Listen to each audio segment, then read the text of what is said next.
বনের দখল নিয়ে দুই সিংহের মধ্যে চলছিল তুমুল যুদ্ধ।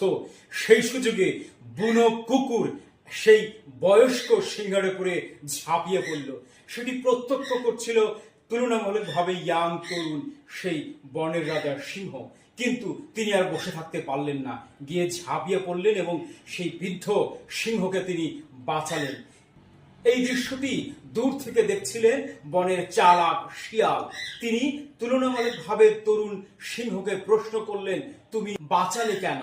তিনি পক্ষান্তরে প্রশ্ন করলেন, সে আমার স্বজাতি ভাই। আমার মধ্যে তার দূরত্ব থাকলেও, দুজনের মধ্যে গন্ডগোল থাকলেও তাকে আক্রমণ করেছে, সেটি আমাকে আক্রমণ করা হয়, কারণ সে আর আমি একই প্রজাতির। এ কারণে যে আজকে তাকে আক্রমণ করেছে, পরবর্তী দিনে আমিও আক্রমণের শিকার হতে পারি। দর্শক, আমাদের রাজনীতিতে চলছে এই ধরনের ঝগড়াপূর্ণ সম্পর্ক, কিন্তু মনে রাখতে হবে দিন শেষে সবাই রাজনীতিবিদ, আমরা সবাই দেশের জন্য কাজ করি। ঝগড়া বিবাদ ভুলে আসুন আমরা দেশের পক্ষে কাজ করি, একে অপরকে শ্রদ্ধা করি, পাশের যেন এই সুযোগ গ্রহণ করতে না পারে। এটি একটি শিক্ষণীয় বিষয়।